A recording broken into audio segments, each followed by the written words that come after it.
G'day and welcome to the Inforunners. It is D-Day or Day 9 of the sale. Today we've got 4 people today. Big sale, big D-Day. So I've got Algared, Badges, and down in the corner we've got Astropub or Paul. Wow, Odyssey hit like a freight train. Real open thoughts, Algared. I'll start with you. Open thoughts on the Odyssey. I'm having a brain fart. A bit more than I was expecting. I was expecting carrot price. So to be at the 700 mark is certainly higher than I was expecting. But other than the facility, the facilities on it are nothing really above what we weren't expecting, I don't think. Yeah. Badges, your thoughts on the Odyssey? Just the initial impressions before we'll deep dive when we get to it. At first glance, it seems to do everything. On closer inspection, I don't think that's entirely true. Potentially still reasons to have the carrot, but we'll get into that in just a moment. Yep. Paul, your initial thoughts on the Odyssey? I think that the Odyssey in general is a good ship. It's going to be a good ship for people who are kind of miners and who want to exploit resources and stuff like that. But I think there's a lot of people who are knee jerking, being like, "Oh, this is better than the Carrack." It's not better than the Carrack. They do similar roles for different degrees. So, for instance, just a quick glance, your vehicle bay is also your cargo bay. And that can only hold 252 SCU of cargo, so it's like half of that of a Carrack and a bunch of other things. So it's not a direct. Yeah, it's got choices like the Carrack, because the Carrack's cargo is all modular, so you're gonna have to choose other things if you want to lose cargo. This is, do you want vehicles or cargo? So it's a similar choice. Yeah. I think for me, it is scarily tempting, and I think it's kind of good in a way because we have so many Carrack owners that I think this is going to diversify it out a bit. And I think in a weird way, it's what the game needed. It needed a split because there's just way too many Carracks, and I do hope it kind of splits and diversifies out the explorers. And I almost put it out there, I'd like to see a third one, just to really diversify at that exploring range. But we'll go more into it in a bit. And when you consider the exploring was the key thing everyone wanted, only having one or two just doesn't make sense. You need to have that diversity. So All right, first cab off the rank. I'm going to let Badges talk first, actually, because me and Algared and Paul have probably drilled this one to death. So we have talked about the Cult of the Endeavor. Now we've inducted our new member to the Cult of the Endeavor. Please. I mean, these guys know I like to come in and if I can take an opposing view on something, just because it provides that variety of opinion that you guys value. For the Endeavor, I can't find a reason to naysay this ship. I really can't. It is. We've converted an awful lot of ship and an awful lot of value, and it's just going to get better. I think as they add things, there's going to be, the pods are on sale now, which is interesting, so you can see exactly what is avaveau. One of us.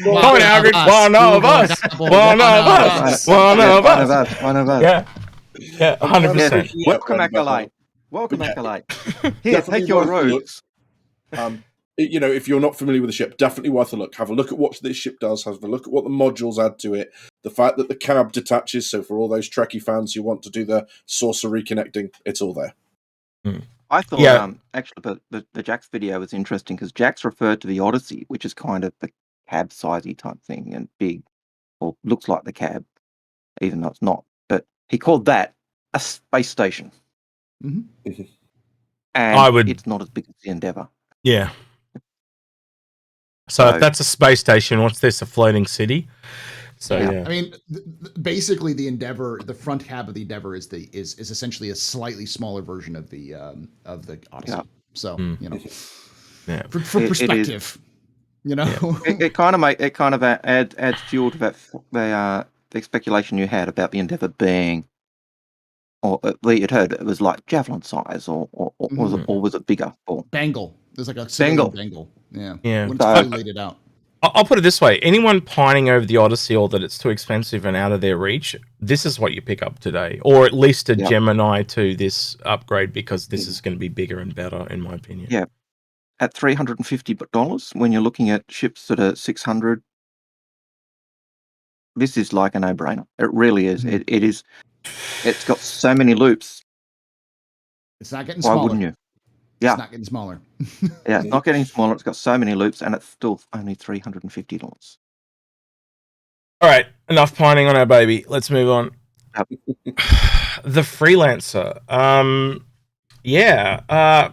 So the raft happened, but I'd almost argue this is probably still better in some ways. But I don't know. Algared, your thoughts? I still think this is one of the those core ships that came out during the Kickstarter. I have love for all of them, and so I have love for this in that same way. Your thoughts, Algared?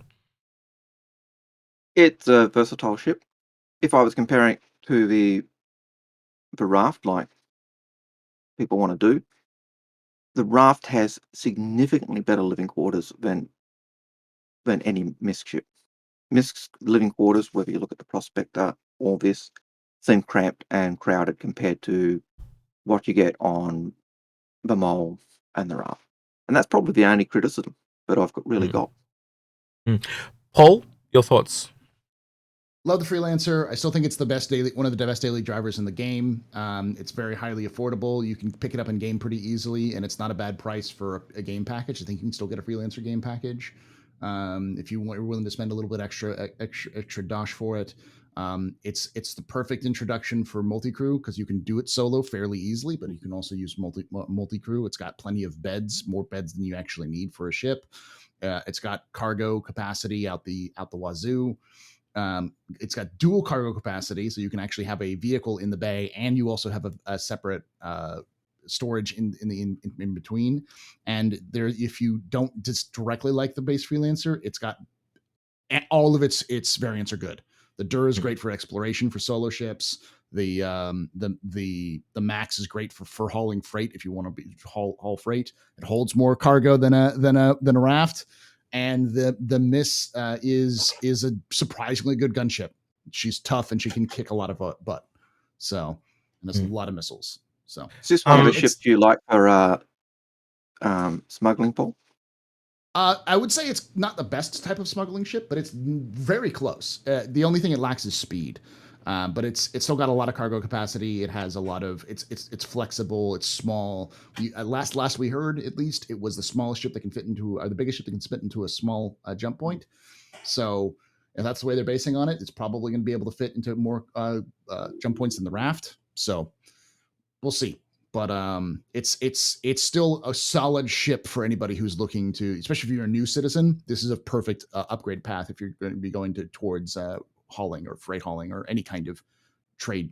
So what we'll do is, because Paul kind of mentioned all the Freelancers there, badges, I'm going to roll all of them together for you, and then I'll go back to Algared and get his opinions on the other ones. So badges, your thoughts just on the Freelancer series as a whole? Hey, if it had that ladder going down the front landing gear that they showed in the initial concept, it would be perfect. That's it. I think for me, real quick, and I can't agree with Paul, and I'm just surmising him into one sentence. It's the versatility over just cargo of the raft. That's the strength of this series, especially the Freelancer Max, because it has more. It does a very similar role to the raft, but yeah, as Algared said, you're giving up that the living quality of life. So yeah, Algared, you're just fill people in on the rest of the Freelancer series. Yeah, same thing. Different Freelancers will do different things. The Dur has the exploration sensors at the front. What they do, who knows? Will it be an awesome explorer? Not really sure. The Max, big cargo, and the MISC is a very nice missile boat, gunboat. I think and the beauty of it is all those missile racks. They're modular. They're not bespoke. You can actually swap them around, so you can actually change the missile loadout. And that is a great thing on any of your ships that can do that. So on that exploration thing, I think that goes back to what Paul said about the jump point. I think that small jump point explorer that's what the DER is. Yeah. Ability to get through a small jump point where something like a carrot can't do that. So yeah, I think that's its speciality. But yeah, all right, we'll move on. Yep. Just to hit on that. Whoa, okay, so we're going to talk about the whole series today. So these all jumped in price, and I don't know who wants to do the la-di-da. Can I do it? Yeah, you go for Because it. people got shit on me. Yeah. I've been saying that CIG was intentionally comparing it to the Freelancer because they didn't want to draw comparisons to the whole series because I said it was either going to go up in price or it was going to decrease in cargo value. Looks like cargo staying the same because it went up in price. So now Hull B is more expensive than the Raft, and it feels like that was intentional. So because they wanted to make sure that the Hull B was more expensive than the Raft, so people just didn't say, "Why just buy the Hull B." This is a marketing tactic to try to get people to think, more think about it, because now it's like what, $25 more expensive or well now all these people brought the Raft. It's like, well, how about we get an extra $25 and you can now have the Hull B that you could have got yesterday for even cheaper. So, yeah. Yep. Yeah. Yep. And when you look at just Hull and B, let's just stay on Hull A and B, Algared. But yeah, Hull and A and B. What's your thoughts and the price increase? The Hull A is definitely a really nice ship. It's really the only Hull B or the only hull that can land on the planet fully laden, and that's because its spindles are on the side, not all over the place. The Hull B can land on planets as long as the bottom spindle isn't filled with cargo.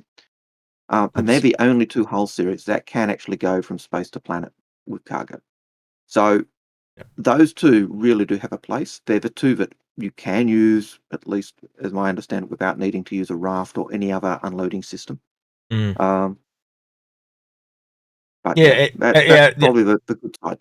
I think you've just hit on a really important point there, Algared. That's the last little piece in the puzzle. Like, how are these things unloaded on planet?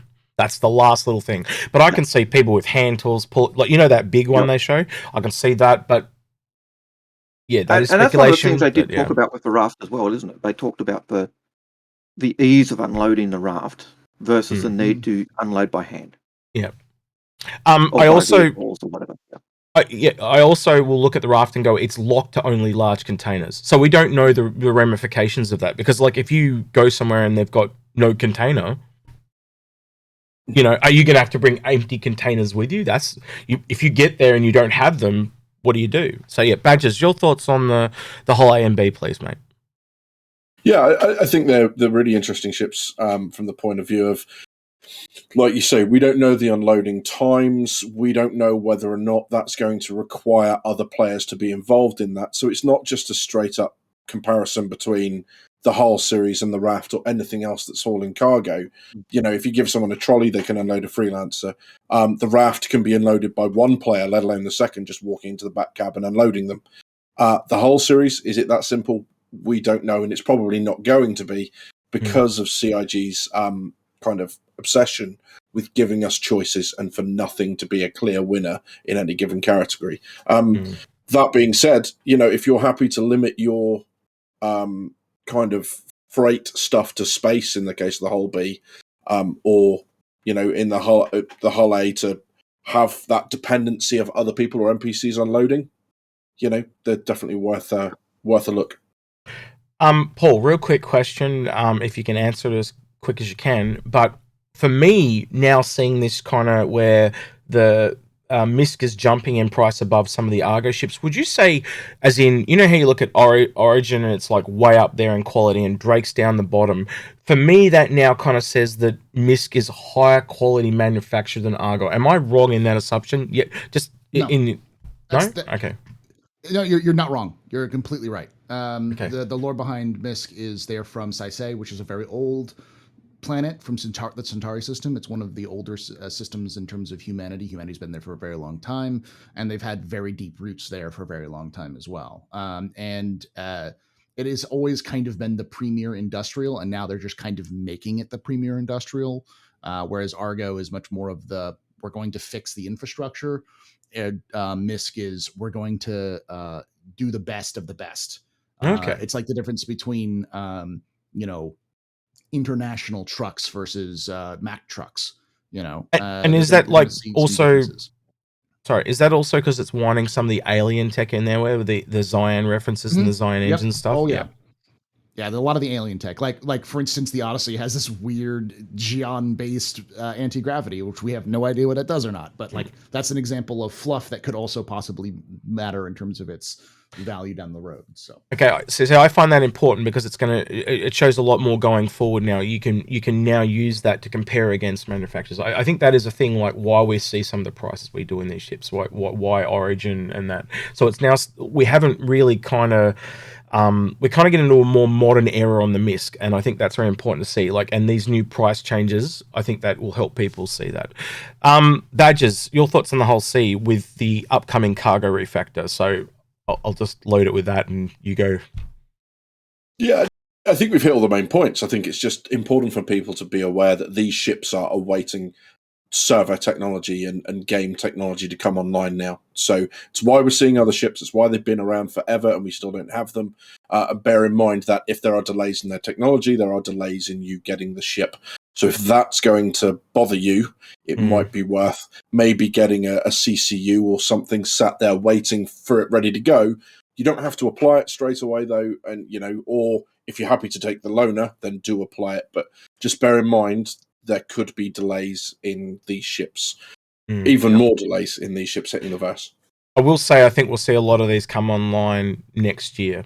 Before the changes, there was one like every patch. But yeah, Algared, your thoughts on the whole C specifically? Yeah, the delay for the whole used to be the expanding cargo, because the one thing with the whole series is they do concertina up when they're not carrying cargo, so they become small. So the whole C, I think the whole D and E can actually land when they don't have cargo and they're closed up.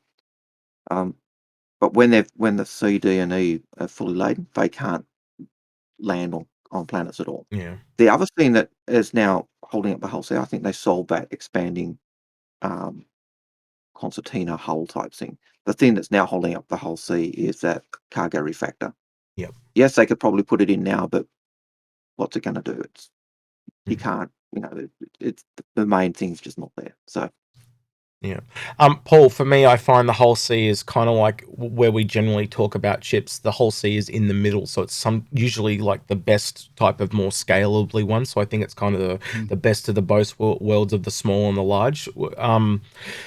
The other thing I'd like to add, and maybe you can talk a bit about this, is that from my looking at the whole series, is when they're unladen, they seem to be like a size smaller than they actually are. So almost like they go through a wormhole quicker, but they have to come back the long way when they're full.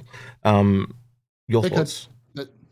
You probably would never drive this thing empty. But it's kind of like a cab, again, the closest analogy to a whole series is it's an 18-wheeler truck. So it's like you wouldn't drive you might drive a cab around rather than without the truck, without the thing, if you really want to make money. But generally speaking, you're not leaving an area without filling up. But yeah, it's designed to be able to travel through possibly smaller jump points, but the jump points issue seems to be width, not length. So it's the width is the thing that's going to kill it rather than being anything else. So just remembered one more thing, and now I could be remembering this wrong, so please everyone take this with a grain of salt, but I remember a long time ago, and Algared, you might be able to correct me on this, is if you don't put stuff on the bottom spindle, this can land on planet.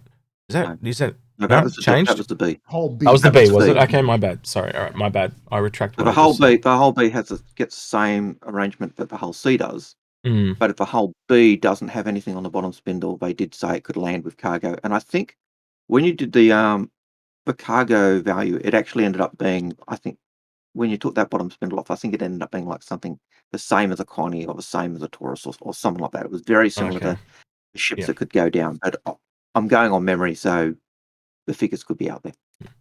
I think I'll chuck the whole and D and E together. And I think mainly what we're talking, probably the biggest thing here we'll be talking about today is the price increase. So Algared, I'll go straight back to you.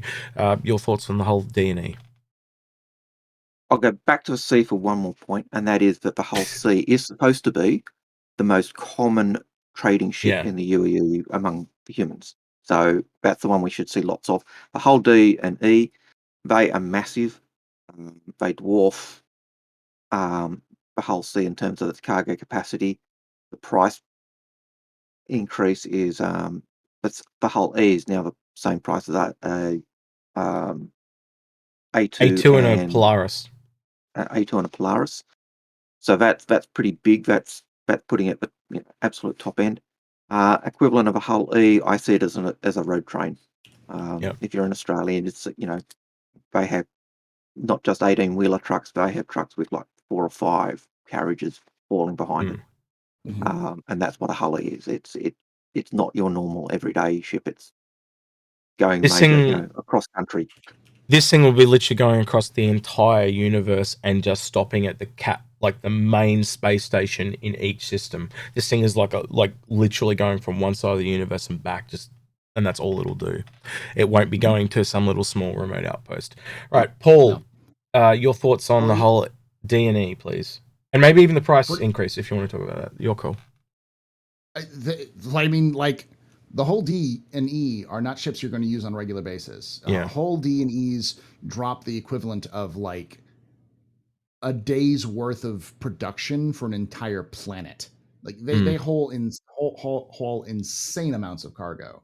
Like you might see a whole E or whole D, like you might use them for running missions that are worth millions upon millions of credits.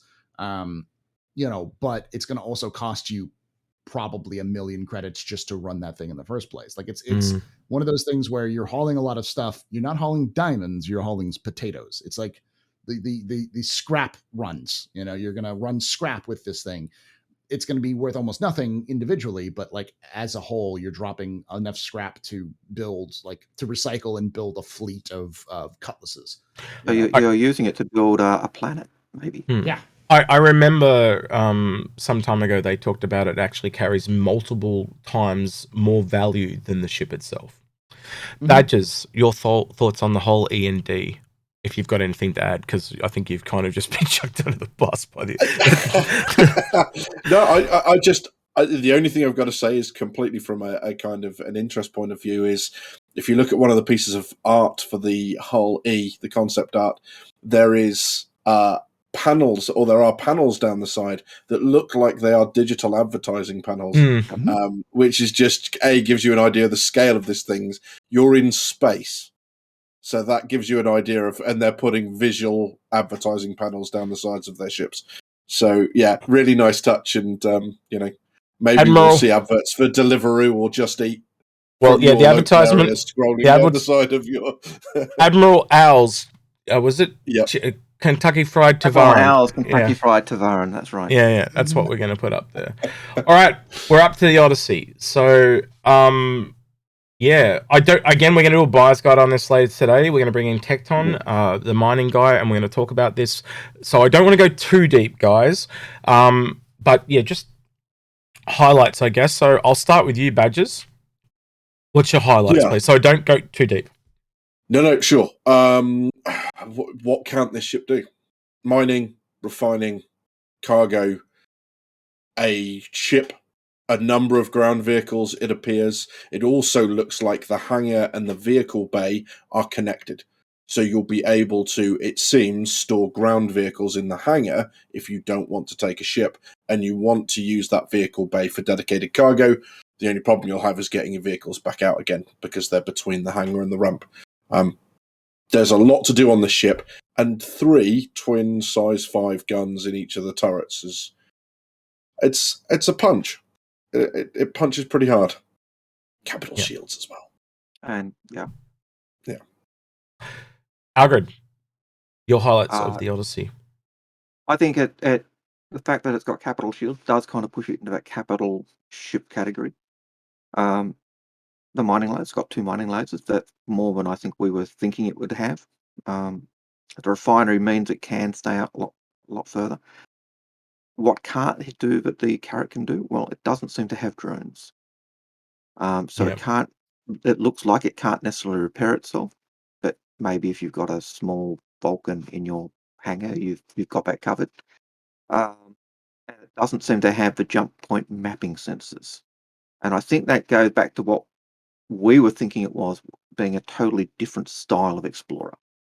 Whereas the the Carrack is more your astrological explorer. This seems to be geared more toward being a planetary, almost a system survey ship. So once the system's discovered, it goes in and then does all the deep scans and checks everything out for minerals and crap. So yeah, Paul, your thoughts, please, mate.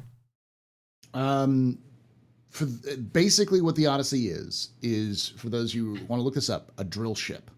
A drill ship, especially in the Gulf of Mexico, is often used to go look for new oil deposits, and then drills down to start drilling for oil. And sometimes it'll stay there and drill up oil. Sometimes you bring in like a big rig to come in and then start drilling it up more.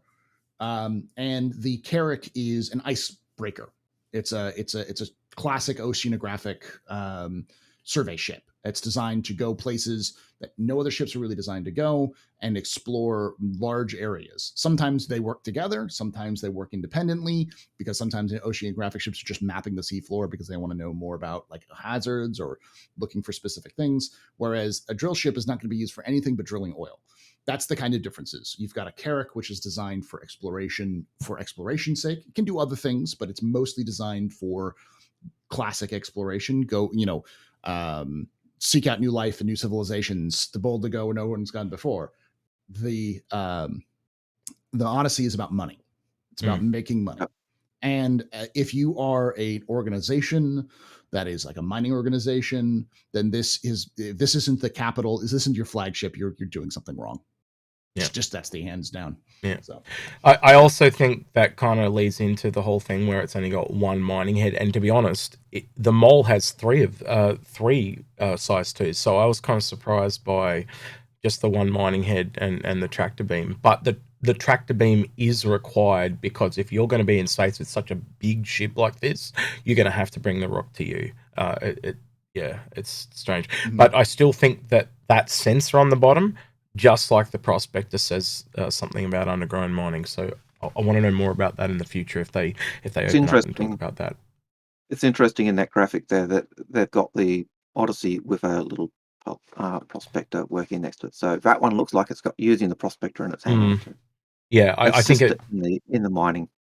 Yeah, and one of the questions we're seeing in the Q&A is, does the prospector fit in it? But I can tell you now it does. I've seen images from Grim. It 100% does. My thoughts on it is just echoed in everything what everyone else says. I am very tempted by it. And as I said, I think it needs to be that way to kind of split up all those Carrack owners. And I think also being just above well, it's now like $100 above the Carrack, but my point being is they want to tempt those Carrack owners to jump, and that's, I think that is very much what they're trying to do with this ship. And so if you're anyway industrially inclined, they're hoping to pull you away from that. And I'm going to be honest, I am tempted, because it's more in line with what I want to do in the game. I just think there are way too many Carracks at the moment. So I am sitting here going, and I will have to think about that later today. Just thinking about it, like, I think one of the other big differences is, and this kind of picks up what Paul was saying, the Carrack is not only your survey ship, it is basically your science out there survey ship, whereas this is it literally is a moneymaker. It is an industry ship. It's going out. It's doing any surveying. It's doing for the sake of how can we strip mine this like we've done Hurston. And as old man Hurston, we have a fleet of these. and like Badger said about the hangar too, like how it's got to share its cargo with. So do you have lots of rocks, or do you have actual cargo? And then you look at the Carrack, it's got a similar choice. Where do I just take 4 cargo modules? And this is the real disappointing thing for me, and the hardest thing to analyze. Do I wait and see what the modules are for the Carrack? Yep. And pick up a CCU. That's the safe bet for today. Hold on to the Carrack and pick up a CCU to this, so that way I can find out what the Carrack's actually going to turn out to be with those modules. And that's probably where I'm going to go.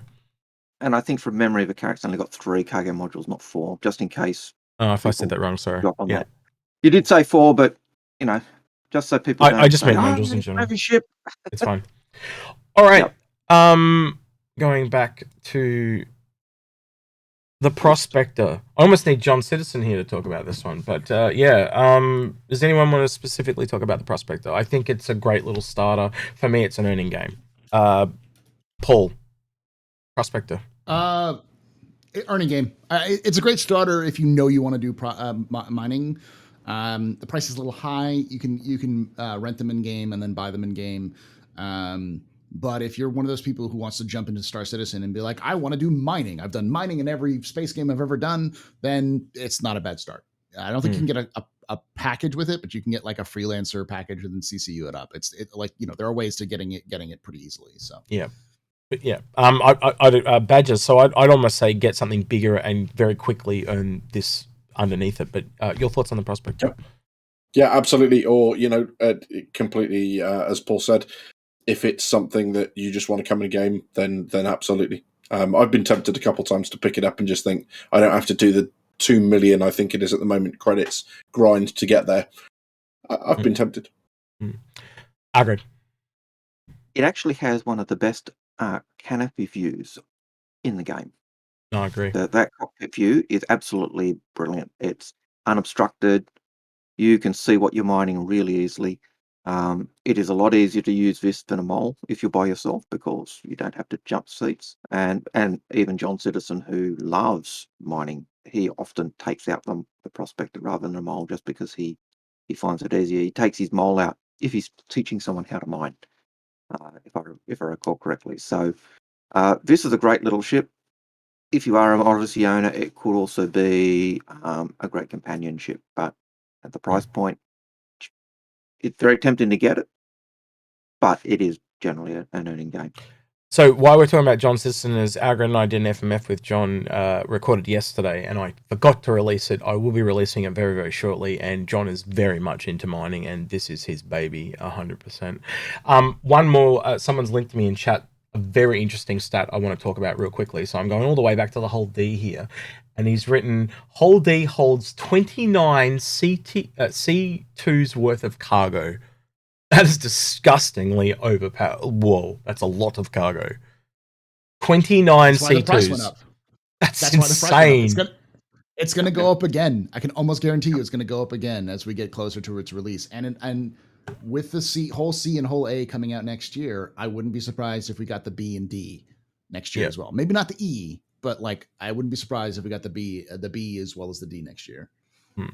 So. The Razor, but before we kind of lick onto this, there is 3 versions of the Razor, so I am going to chuck them all together. But that today is also the Warbond CCU. So it's by my count, a $10 saving, and you'll probably be able to pick that up again for $5 or $10 and save $10. So again, look at that, chucking that into your chains. Anything to say about badges about the Razor series? No, I think there are so many in this kind of racing, very small niche ship that it really does boil down to individual choice on style, aesthetics, and manufacturer. That, anything I say is not going to sway anyone. Yeah, I think it's a little limited for me. So, Algared, your thoughts on the Razor? Generally, a racing ship. I don't see a value of an LX over the others. It's just the luxury version. However, the mid version, that one, the X, the stealth version, does come in as being, it's a good scout. It's a good speedy thing if you want to find things and be hidden and get out quick. Could it tie in with info running? Maybe. But I might run this. I might run this one specifically past the military guys and tell me what they can come out with for scouting, because it's got that stealth scouting thing, and I think that might be the niche of the Razor series as a whole. If you get a Razor, I think it's this one that you get, unless you're specifically into racing. Paul, your thoughts to add to that, please? Probably pretty much the same thing. At one point, the Razor was able to be spawned at the really tiny spawn points where like you have vehicles. So I don't know if it's still the case, but that shows you how big it is. It's about the same size as like an Ursa. So it's one of those ships that you could also stealth, probably put it into a ship that's designed to only carry an Ursa. So you might be able to put this into like the back of a Connie or inside of a Connie. The ship itself can be smuggled. Yes. So it might be a good like a nice little sneaky kind of addition to if you want to take a ship that only has say one snub. Now it suddenly has a snub and a another fast recon ship. So Yeah, All right, you think about go ahead. you think about the in Xenothreat with the ships like the Argo, where you could fly an Argo up and you couldn't, it'd be ignored just because it was so small and hidden by everyone else's electromagnetic signature and everything else. yeah. A ship like this that's actually built for stealth is going to even be harder for those big ships to detect when there's other stuff around it. So I think there is a real value in that stealth technology on small ships even. Yeah. It just gives them that leg up.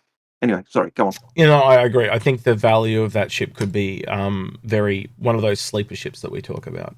I'm gonna chuck all 4 cores here together because I think this is a little bit older, and I think we'd all. What did I call it? Oh, I'm getting old. Oh, the core. Yeah, because I read the Reliant core. Yeah, I'm getting tired, boys. Sorry. For me, I think this ship is a kind of a dated advanced starter. It did get a really good rework. I do like where the turrets went and stuff like that. But for me, I just think there's better options because it's just a little bit too big. If they had made it so the wings folded up, like we saw in some of the original concepts, I could probably love it.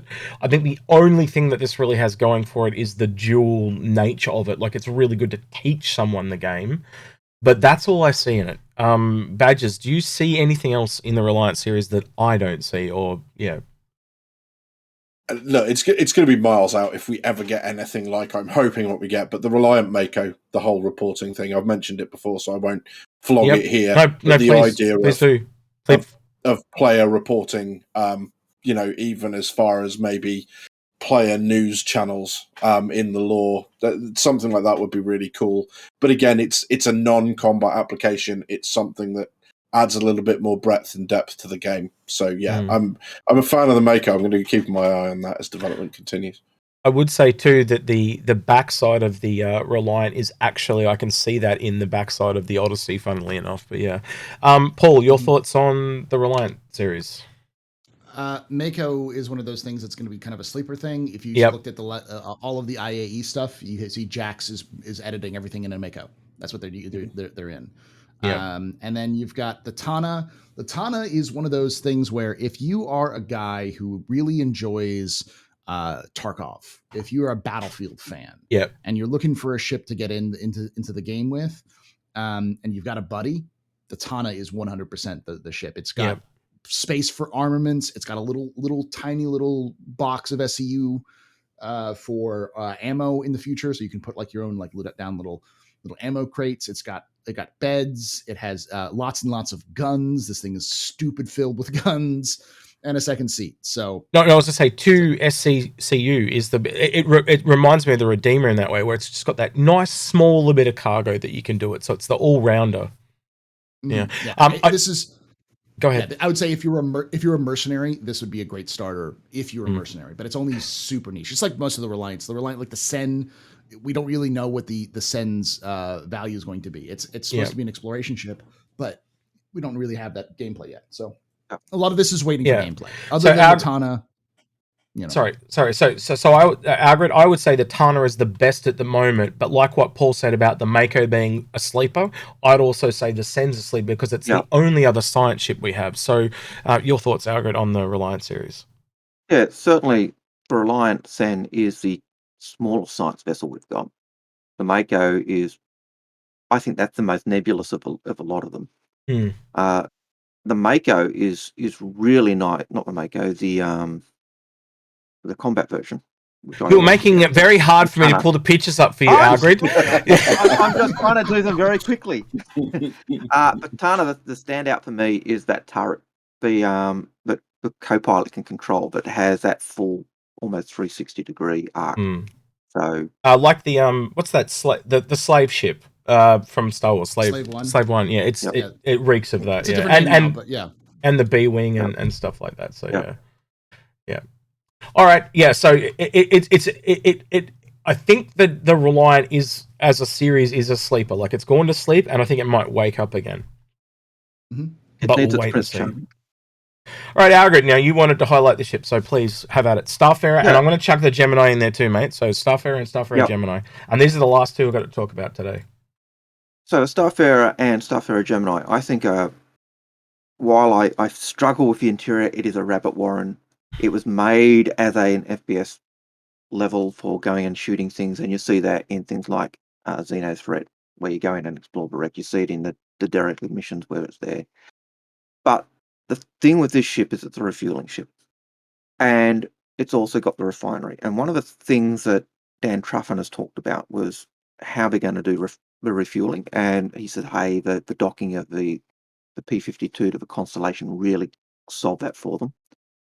And the other thing is when Dan Truffin has been talking about where they're going with refinery in ships, he always keeps talking about the Starfarer being the ship. And so my expectation is this ship is going to be the first ship we have with refinery. It'll be the tier 0. So whether they plan it just to do gas or whether they plan it just to, I think it'll be initially everything. I actually think that they'll just keep refinery to everything, whether it's gas and whatever. Just to add to that, Algared, I think the other really important point is this is a gas collector. So you need to look at this as a gas miner as well. And we do not know the connotations for that yet. Can we pull liquid out of space? We can pull gas. So is this the tit for tat of the Orion as an example? Like, is this the gas collector Orion? We don't know that yet. Is there a ship above that? We don't know that either. So I think at the moment this is a very, it's got a few jack of all trades about it. And like you said though, its major drawback is the insides. Badges. That cargo capacity though, it still has 12 jump seats in the back of that cargo hold. It can take a whole pile of vehicles or cargo. It is a really, when you think of it, it's a versatile ship. And the G, size 5 turret at the top, two pairs of size 3s at the back. And armored, too. And armored. Badges, your thoughts? That's right. Yeah, I mean, these guys have it covered. I think the only thing I can add about the Gemini is it's going to be niche. There are going to be a load of players that are not interested. When you go to the expo halls, I would still get one of these. I would just go to the hangar. You don't even have to take off in it. Just have a walk around inside and appreciate when people say, there's not really much progress with the game, and just have a look at how far they've come with designing ships, because I challenge you not to get lost in that. Renamed to the MISC Labyrinth, I think is that's a great call, and I think Paul will agree that really does show the progress of the inside of ships. Paul, take a look. I will challenge you to first take a look at the raft.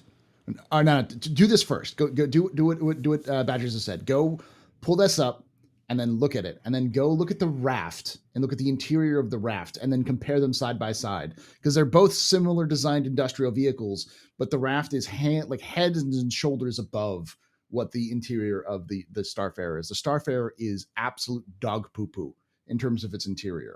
Though I do think that the Starfarer will be a bit of a sleeper, in the sense that I think people are kind of like, I've seen a lot of people say right now 316 has scheduled refueling is scheduled for 316. I see a lot of people being like, oh, it's nothing. We don't really need refueling. We know it's a nothing for right now. We need more stuff for it. It's like, but wait, just wait.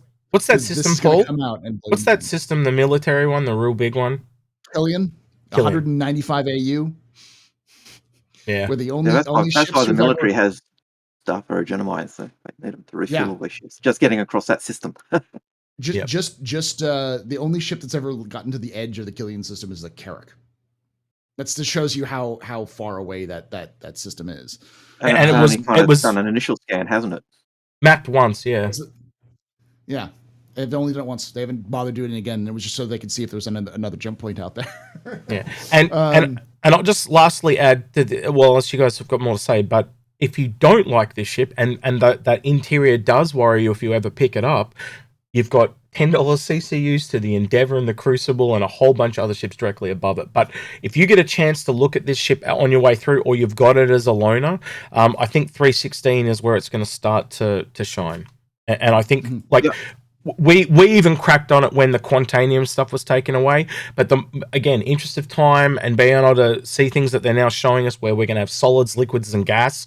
They have now confirmed as well that this will be able to refine liquid, solids, and gases. That changes the game. And if it can collect gases, we don't know about collecting liquid, but if it can even just collecting gases, there's no other ship in the game right now that collects gas. None.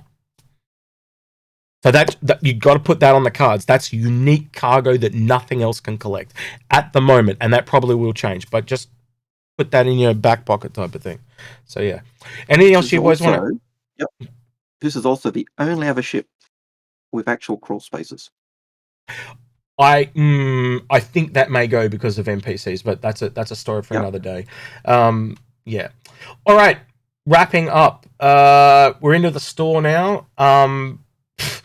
Very lackluster skins today again for the Razor, and I think I don't want to kind of crap on the Razor, but I do think it's probably the least popular MISC ship. But yeah, real quick, just your favorite out of those two, Algared, the blue or the white one? I think I'd probably stick with the blue, but compared to the traditional blue skin, yeah, I don't like it. Yeah, and the traditional blue is better. Yeah, I think they're past me. It makes the decals pop. The other one, this one does. The both of these skins, their decals just disappear. So anything to add badges of anything to add badges of Paul, or are you just happy to go meh? Because that's where I'm. Yeah, pretty much. I think that kind of wraps up MISC Day. It's a very big day, definitely highlighted by the Odyssey. We've been talking about it. We will talk about it. I'm going to try and get as many of these guys back for a buyer's guide, and of course we're going to bring in Tecton. So we'll look forward to that later today, and we'll probably try and get that out as soon as possible. Is there anything anyone would like to add before we move on? I have one thing, but I'll let you guys say it first if you want to say something first. This has been a very weird IAE, I will say that. It's been both good and meh at times, so thank you, and I want to thank everybody who's been watching all of these videos, because it means a lot that y'all are paying attention and you're listening to us, and if you enjoy this, hit that like button and subscribe and do all of those sorts of things. We have a Patreon, so you can support us there as well. That helps us get new equipment. So some of us who need them new microphones or new green screens or whatever, it helps. This man, so we're working on green screens and lights for this man. So yeah, Paul, I've got to correct your grammar there. It's not y'all. It's use. Use all. Right? In Australia, sir, we love use all, not y'all. Yeah. So sorry. That's incorrect. Here in the America, y'all is the proper term. So yeah. All right. We are working on the CCU guide. I'm looking at the title right now, and I'm just going to share this, guys, with you. Does a $95 carrack interest you? Yeah, that's a thing. So if you're interested in knowing how that was pulled off, that will be in the CCU chaining guide. I was absolutely stupefied when I was linked that $95 carrack. $95 carrack or a $700 Odyssey. Yeah. So yeah, put that one in your back pocket. Let us know your thoughts on MISC Day today. The AIE in general has been really, really weird. And let us know your thoughts on the CCU guide, because if there is anything in particular we think need to put in there, I've been getting lots of suggestions for people on the Discord. So yeah, look forward to that. I'm trying to do it more comprehensive than I can. It might come out on the second day of the last 3 days, just because I want to get some extra details in there, and I am going to edit it. So I'll try and make it more concise, and I'm probably going to just do it on my own to get it concise, right? Because generally when we've done these previously, I try to get people in, but I just want that conciseness. So if I don't pull the others in and it doesn't have an opinion, that's why. All right. That's not. That won't be because we haven't got the opinion. Exactly. It's being worked out with the group already. It's just the delivery. Yep. That's exactly it, Algared, in a nutshell. So yeah. All right. Yeah, like this video, subscribe, Patreon, all that stuff. Let us know your thoughts. He's been Badgers, he's been Astropub, he's been Algared, and I've been Execute, and we'll catch you in the next one. Take care.